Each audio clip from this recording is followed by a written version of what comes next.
அன்பு சொந்தங்களுக்கு வணக்கம். இன்றைய பதிவில் நம்ம என்ன பார்க்க போறோம் அப்படின்னா, கருத்தை சொல்லும் குட்டி கதை தான் பார்க்க போறோம். ஒரு ஊர்ல 2 நண்பர்கள் இருந்தாங்க. 2 நண்பர்களுக்கு வியாபாரம் பண்ணணும், அதிகமா சம்பாதிக்கணும் அப்படின்னு ஆசை.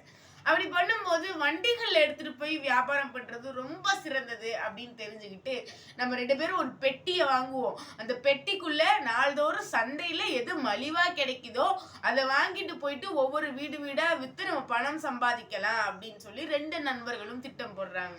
2 நண்பர்களும் அதே மாதிரியே 2 பெட்டிகள் வாங்குறாங்க. பெட்டிகள் வாங்கினதுக்கு அப்புறம் அதுல ஒரே ஒரு நண்பன் மட்டும் போய் பூட்டு வாங்குறான். அந்த பூட்டு வாங்குறத பார்த்துட்டு பக்கத்துல ஒரு நண்பன் சொல்றான், யார் அவன், முட்டாள் அவன், நம்ம பூட்டு வாங்குறது எதுக்கு, எல்லாத்தையும் சேஃப்டியா வச்சுக்கணும் அப்படின்றது. இதுல என்ன இருக்கு, இதுல என்ன நம்ம சேஃப்டியா வைக்க போறோம், பொருளை வாங்க போறோம், கொண்டு போய் விற்க போறோம், வீட்டுல விற்க போறோம், இதுக்கெல்லாம் என்ன சேஃப்டி அப்படின்னு சொல்லிட்டு அந்த நண்பன் முட்டாளிவன் அப்படின்னு சொல்லி நினைச்சிட்டு விட்டுறாரு. விட்டுறதுக்கு அப்புறமா கொஞ்ச நாட்கள் கடந்து போகுது. கடந்து போனதுக்கு அப்புறமா 2 நண்பர்களும் அந்த விற்பனை எல்லாம் முடிச்சிட்டு ஒரு மதியான நேரத்துல ரொம்ப வெயிலா இருக்கு அப்படின்றதுனால ஒரு ஓரத்துல வண்டியை நிறுத்திட்டு ஒரு மரத்தோட நிழலுக்கு இடையில பேசிட்டு அப்படியே படுத்துடுறாங்க. அதுக்கப்புறம் பார்த்தா எப்பவுமே ஒரு நல்ல ஒரு ஏதாவது ஸ்நாக்ஸ் இருக்கும் அப்படின்னா அந்த இடத்துல குரங்கு இருக்கும். அது மாதிரி அன்னைக்கு அவங்க வாழைப்பழம் வியாபாரம் பண்ணதுனால அந்த மோப்பத்தை அறிஞ்சு குரங்குகள்லாம் அங்க வர ஆரம்பிச்சிருச்சு. குரங்குகள் வர ஆரம்பிச்சதுனால அந்த பெட்டியை திறந்து, ஏன்னா மனிதனுக்குள்ள அறிவு கூட குரங்குக்கு அதிகமாவே இருக்கும். ஏன்னா குரங்குக்குள்ள அறிவு கூட நமக்கு இருக்காது. ஏன்னா குரங்கு எது எதை எங்க வச்சிருப்போம் அப்படின்றத கரெக்டா தெரிஞ்சு வச்சிருக்கோம். அதே மாதிரி அந்த குரங்கு என்ன பண்ணுது, அந்த பெட்டியை திறந்து அதுல உள்ள வாழைப்பழம் எல்லாத்தையும் எல்லா குரங்கும் சேர்ந்து சாப்பிட்டுருது. இந்த பெட்டியை திறக்க முடியல. அதுக்கப்புறம் அந்த குரங்கெல்லாம் போயிடுது. முழிச்சு பார்த்தா அந்த வாழைப்பழங்கள் தோலெல்லாம் அங்கங்க செதறி கிடக்கு. என்ன பண்றதுன்னே தெரியல.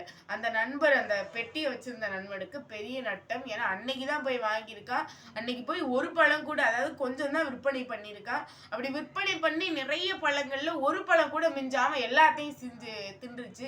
இப்ப என்ன பண்றதுன்னு தெரியல. அந்த நண்பன் அப்ப யோசிச்சு பாக்குறான், அவனை முட்டாள்னு நினைச்சோம்ல அப்படின்னு சொல்லி.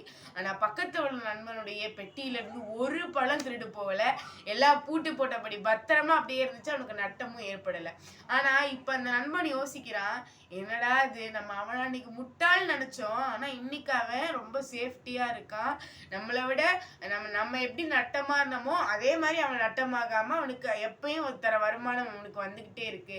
அன்னைக்கு ஒரு பூட்டுக்கு செலவு பண்ண நம்ம அலுப்புப்பட்டுட்டு இதெல்லாம் முட்டாள்தனம்னு நினைச்சோம். ஆனா இன்னைக்கு நம்ம இந்த 10 பூட்டு வாங்குற அளவுக்கு இதை வித்தா காசு பெறலாம் அப்படின்ற வாழைப்பழங்களை நம்ம விட்டுட்டோமே அப்படின்னு சொல்லிட்டு அந்த நண்பன் வருத்தப்படுறான். இதுதாங்க நம்ம வாழ்க்கையில நிறைய பேர் செய்யற ஒரே விஷயம். இதுதான், நம்ம ஒரு விஷயத்த செய்யணும்னு நினைக்கிறோம்.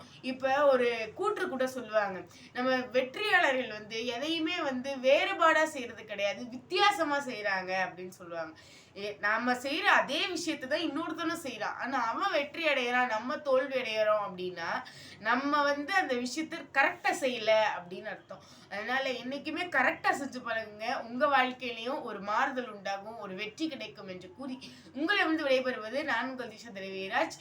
அரசு மாதிரி பள்ளி, புதுக்கோட்டை கைக்குறிச்சியில் 9ஆம் வகுப்பு பயின்று வருகிறேன். நன்றி, வணக்கம்.